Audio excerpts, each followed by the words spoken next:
ಚೆನ್ನೈಯಿಂದ ವಿಜಯ ದೆಸೆ ಆರಂಭ ಆಗ್ತಾ ಇದೆ. ಟಿವಿಕೆ ಶಾಸಕರೊಂದಿಗೆ ನಟ ವಿಜಯ್ ಮಹತ್ವದ ಮೀಟಿಂಗ್ ಮಾಡಿದ್ದಾರೆ. ಟಿವಿಕೆ ಕಚೇರಿಗೆ ಕಾಂಗ್ರೆಸ್ನ 5 ಶಾಸಕರು ಬಂದಿದ್ದಾರೆ. ಎಲ್ಲಾ ಶಾಸಕರನ್ನು ದಳಪತಿ ವಿಜಯ್ ಸನ್ಮಾನಿಸಿದ್ದಾರೆ. ಬೆಂಬಲ ಪತ್ರವನ್ನ ಕಾಂಗ್ರೆಸ್ ಶಾಸಕರು ವಿಜಯ್ಗೆ ಕೊಟ್ಟಿದ್ದಾರೆ. ಮಧ್ಯಾಹ್ನ 3:30ಕ್ಕೆ ಗವರ್ನರ್ ಅನ್ನ ವಿಜಯ್ ಭೇಟಿಯಾಗಲಿದ್ದಾರೆ. ಸರ್ಕಾರ ರಚನೆಗೆ ಹಕ್ಕು ಮಂಡಿಸಲಿದ್ದಾರೆ ದಳಪತಿ ವಿಜಯ್. ನಾಳೆ ತಮಿಳುನಾಡು ಸಿಎಂ ಆಗಿ ನಟ ವಿಜಯ್ ಪದಗ್ರಹಣ ಸ್ವೀಕರಿಸಲಿದ್ದಾರೆ. ಕಾಂಗ್ರೆಸ್ ಶಾಸಕರನ್ನ ವಿಜಯ್ ಸನ್ಮಾನಿಸ್ತಾ ಇರುವಂತಹ ದೃಶ್ಯಗಳನ್ನ ನೋಡ್ತಾ ಇದ್ದೀರಾ. ಕೆಲವೇ ಕ್ಷಣಗಳಲ್ಲಿ ರಾಜ್ಯಪಾಲರನ್ನ ವಿಜಯ್ ಭೇಟಿಯಾಗಲಿದ್ದಾರೆ. ಮೊದಲ ಬಾರಿ ಸ್ಪರ್ಧಿಸಿದ್ದಂತಹ ವಿಜಯ್ ಸೆಂಚುರಿ ಬಾರಿಸಿದ್ರು. ಮ್ಯಾಜಿಕ್ ನಂಬರ್ಗೆ ಕೆಲವೇ ಸ್ಥಾನಗಳು ಕಮ್ಮಿ ಇತ್ತು, ಕ್ಷೇತ್ರಗಳು ಕಮ್ಮಿ ಇತ್ತು. ಯಾರ ಜೊತೆ ಸರ್ಕಾರ ರಚಿಸ್ತಾರೆ ಅನ್ನೋ ಕುತೂಹಲಕ್ಕೆ ಈಗ ಒಂದರ್ಥದಲ್ಲಿ ತೆರೆ ಬಿದ್ದಿದೆ. ಕಾಂಗ್ರೆಸ್ ಶಾಸಕರಿಂದ ಬೆಂಬಲ ಸಿಕ್ಕಿದೆ. ಬೆಂಬಲ ಪತ್ರವನ್ನ ವಿಜಯ್ಗೆ ಕೊಟ್ಟಿದ್ದಾರೆ. ಕೆಲವೇ ಕ್ಷಣಗಳಲ್ಲಿ ಅಂದ್ರೆ 3:30ಕ್ಕೆ ಗವರ್ನರ್ ಅನ್ನ ದಳಪತಿ ವಿಜಯ್ ಭೇಟಿಯಾಗಲಿದ್ದಾರೆ. ನಾಳೆ ತಮಿಳುನಾಡು ಸಿಎಂ ಆಗಿ ನಟ ವಿಜಯ್ ಪದಗ್ರಹಣ ಸ್ವೀಕರಿಸಲಿದ್ದಾರೆ.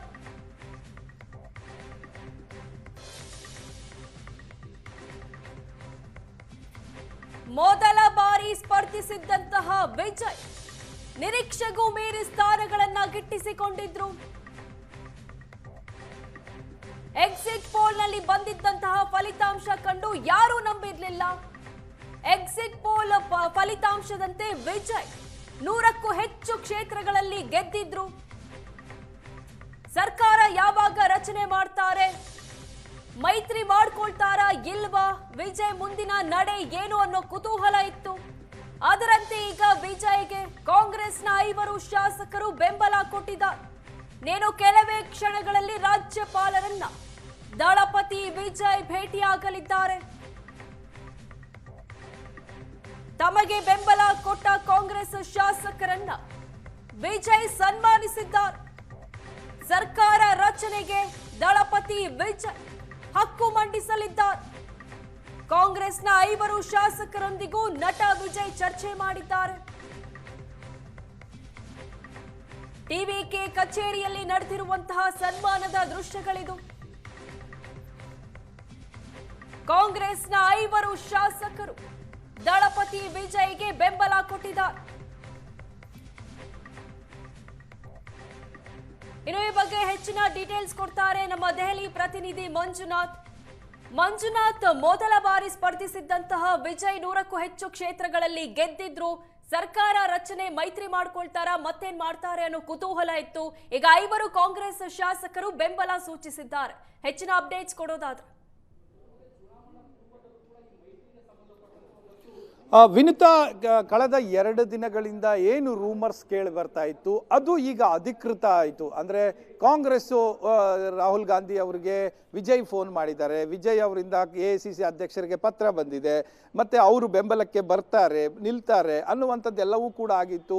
ಸೊ ಈಗ ಒಂದು ಅಧಿಕೃತ ಆಗಿದ್ದು, ಅಂದರೆ ಪ್ರೆಸ್ ರಿಲೀಸ್ ಕೂಡ ಮಾಡುವುದರ ಜೊತೆಗೆ ಈಗ ವಿಜಯ್ TVK ಪಕ್ಷದ ಒಂದು ಕಚೇರಿಗೆ ಕಾಂಗ್ರೆಸ್ ಶಾಸಕರು ಬಂದಿದ್ದು, ಅವರು ಇವರನ್ನು ಸನ್ಮಾನಿಸಿದ್ದು, ಇವರು ಅವರನ್ನು ಸನ್ಮಾನಿಸಿದ್ದು, ಇವೆಲ್ಲವನ್ನು ನೋಡಿದಂಥ ಸಂದರ್ಭದಲ್ಲಿ ಈಗ ಅಧಿಕೃತ ಆಯಿತು. ಕಾಂಗ್ರೆಸ್ನ ಬೆಂಬಲ TVK ಪಕ್ಷಕ್ಕೆ ಇದೆ ಅನ್ನುವಂಥದ್ದು. 5 ಶಾಸಕರು ಕೂಡ ಈ ಹೊಸ ಸರ್ಕಾರಕ್ಕೆ ನಮ್ಮ ಬೆಂಬಲ ಇದೆ ಅನ್ನುವಂಥ ತಿಳಿಸುವಂಥ ಪತ್ರವನ್ನು ಕೂಡ ಕೊಟ್ಟಿದ್ದಾರೆ.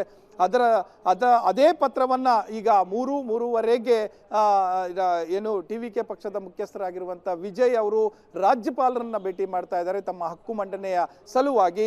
ಆ ಸಂದರ್ಭದಲ್ಲಿ ಕಾಂಗ್ರೆಸ್ ಶಾಸಕರು ಕೂಡ ಅವರ ಜೊತೆ ಹೋಗಿ ನಮ್ಮ ಬೆಂಬಲವೂ ಕೂಡ ಹೊಸ ಸರ್ಕಾರಕ್ಕೆ ಇದೆ ಅನ್ನುವಂಥ ಪತ್ರವನ್ನು ಕೂಡ ಕೊಡುವರಿದ್ದಾರೆ ಅನ್ನುವಂಥ ಮಾಹಿತಿಗಳು ಬರ್ತಾ ಇದೆ.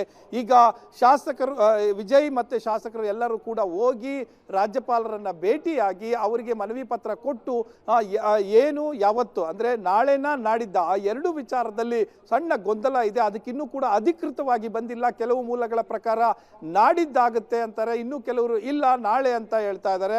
ಯಾಕಂದ್ರೆ ಕಾಂಗ್ರೆಸ್ ಒಂದು ಬೆಂಬಲ ಘೋಷಿಸಿದೆ, ಇನ್ನು ಎಡಪಕ್ಷಗಳು ತಮ್ಮ ನಿರ್ಧಾರವನ್ನು 8ನೇ ತಾರೀಕು ತಿಳಿಸ್ತೇವೆ ಅನ್ನುವಂಥದ್ದು ಹೇಳಿರುವಂಥದ್ದು. ಮುಸ್ಲಿಂ ಲೀಗ್ ಕೂಡ ನಮ್ಮ ಹೈಕಮಾಂಡ್ ತೀರ್ಮಾನ ಮಾಡುತ್ತೆ, ಲೋಕಲ್ ಆಗಿ ಅವ್ರು ನಾವು ಸಪೋರ್ಟ್ ಮಾಡಲ್ಲ ಅಂತ ಹೇಳಿದ್ದಾರೆ. ಆದರೆ ಹೈಕಮಾಂಡ್ ಏನಾದರೂ ಬೇರೆ ರೀತಿಯ ಒಂದು ಕ್ರಮ ಅಥವಾ ತಂತ್ರ ಅನುಸರಿಸಿದ್ರೆ ಅದಕ್ಕೆ ನಾವು ಬದ್ಧ ಅನ್ನುವಂಥದ್ದು ಕೂಡ ಮುಸ್ಲಿಂ ಲೀಗ್ ಅಲ್ಲಿನ ಲೋಕಲ್ ಯೂನಿಟ್ ತಮಿಳುನಾಡು ಯೂನಿಟ್ ಹೇಳಿರುವಂಥದ್ದು. ಸೊ ಹಾಗಾಗಿ ಒಂದು ದಿನ ಕಾದು ನೋಡುವ ತಂತ್ರಕ್ಕೆ ಶರಣಾಗಿದ್ದಾರೆ ಅನ್ನುವಂಥದ್ದು ಕೂಡ ಕೆಲವು ಮೂಲಗಳು ಹೇಳ್ತಾ ಇದ್ದಾವೆ. ಆದರೆ ಗವರ್ನರ್ ಭೇಟಿಯ ಬಳಿಕ ಅವರಿಗೆ ಒಂದು ಸಮಯ ನಿಗದಿ ಆಗುತ್ತೆ, ಆಗ ಅದಕ್ಕೆ ಒಂದು ಸ್ಪಷ್ಟವಾದಂಥ ಸಿಗುತ್ತೆ ನಾಳೆನಾ ಅನ್ನುವಂಥದ್ದು.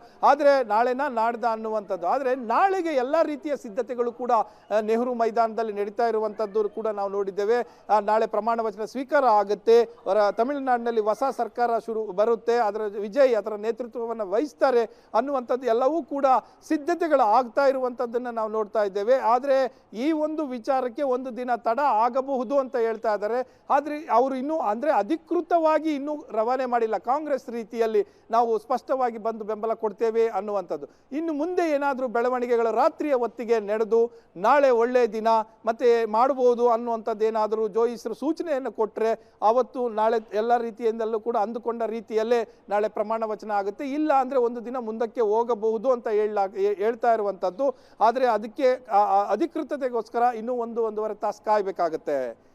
ಮಂಜುನಾಥ್, ಈಗ ಕಾಂಗ್ರೆಸ್ ಶಾಸಕರು ಬೆಂಬಲ ಸೂಚಿಸಿದ್ದಾರೆ. ಬೆಂಬಲ ಸೂಚಿಸಿದ್ರು ಕಾಂಗ್ರೆಸ್ ಶಾಸಕರು ಲಾಭಿ ಮಾಡದೇ ಇರೋದಿಲ್ಲ. ಏನಾದ್ರೂ ಷರತ್ತುಗಳನ್ನ ಹಾಕಿದಾರಾ? ಅದ್ರ ಬಗ್ಗೆ ಏನಾದ್ರೂ ಮಾಹಿತಿಗಳಿದೆಯಾ?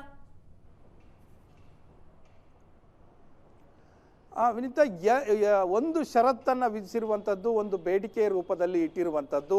ಒಂದು ಷರತ್ತು ಏನು ಅಂತ ಅಂದರೆ ಜಾತ್ಯತೀತ ಮೌಲ್ಯಗಳನ್ನು ಹೊಂದಿರುವವರ ಜೊತೆಗೆ ನೀವು ಯಾರ ಜೊತೆಗೆ ಹೋಗಿ ಸರ್ಕಾರವನ್ನು ರಚನೆ ಮಾಡಿದರೂ ಕೂಡ ಅದಕ್ಕೆ ಕಾಂಗ್ರೆಸ್ ಬೆಂಬಲ ಇದೆ ಅನ್ನುವಂಥದ್ದು. BJP ಅಥವಾ ಕೋಮುವಾದಿ ಪಕ್ಷಗಳು ಅದಕ್ಕೆ ಬೆಂಬಲ ನೀಡುವಂಥ ಪಕ್ಷಗಳ ಜೊತೆಗೆ ನೀವು ಸರ್ಕಾರ ಮಾಡಿದರೆ ನಾವು ನಮ್ಮ ಬೆಂಬಲವನ್ನು ವಾಪಸ್ ಪಡಿತೇವೆ ಅನ್ನುವಂಥ ಅರ್ಥದಲ್ಲಿ ಅವರು ಹೇಳಿದ್ದಾರೆ. ಅದು ಒಂದು ಷರತ್ತು. ಹಾಗಾಗಿ BJP ಇರ್ಬೋದು ಅಥವಾ AIADMKಯಿಂದ ಅವರ ಮೈತ್ರಿಯಲ್ಲಿರುವಂತಹ AIADMKಯಿಂದ ಬರುವಂಥವರು ನೇರವಾಗಿ ಪಕ್ಷ ಟು ಪಕ್ಷ ಏನಾದರೂ ಬಂದರೆ ಅವರ ಜೊತೆ ಸೇರಬಾರ್ದು ಅನ್ನುವಂಥದ್ದೇ ಹೇಳಿರುವಂಥದ್ದು ಇದರ ಅರ್ಥ. ಅದನ್ನು ಹೊರತಾಗಿ ಕಾಂಗ್ರೆಸ್ಸು ನಮಗೆ 2 ಸಚಿವ ಸ್ಥಾನ ಬೇಕು ಅನ್ನುವಂಥ ಒಂದು ಬೇಡಿಕೆ ಇಟ್ಟಿದೆ.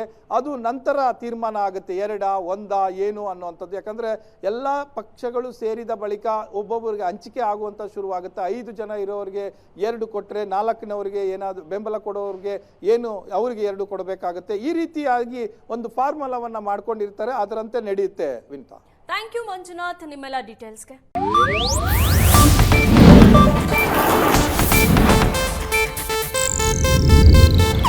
ಇದು ಏಷ್ಯಾನೆಟ್ ನ್ಯೂಸ್ ನೆಟ್ವರ್ಕ್ ಪ್ರಸ್ತುತಿ.